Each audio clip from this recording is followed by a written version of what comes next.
Kinong yalam bagi dekat keseng Kongres hapok kelama jangka Meghalaya Pradesh Congress Committee hak arpun trik unaitung glelum hakmat jangka office ke Tenad Enforcement Directorate ke Badan Halang Kerding Shillong.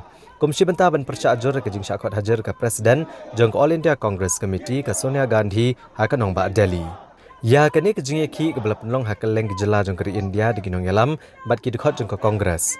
Kat bahar Meghalaya kini ke jing ki le penlong hakmat ke Office Jangka Enforcement Directorate Halang Kerding ya ke balawan bani Shimbanta di hek ke Meghalaya Pradesh Congress Committee nada Presiden Uba Vincent H. Pala kinong kitkam jangka MPCC ke Mahila Congress bat kiwe-kiwe. Uba Vincent H. Pala ubadiru MP Syakal Lok Sabha ula kentok tege ke Sarkar Pedeng ke bayalam de ke BJP. Bat kenok bagani ke jingle ke Enforcement Directorate kali nomor ke jing syak penbor ke Sarkar Pedeng.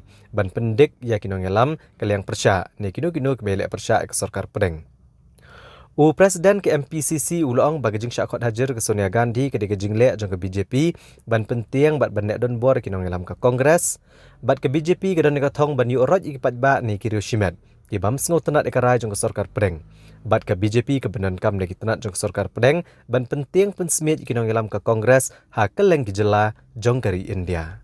Kongres! Islam! Kongres! Islam! Kongres!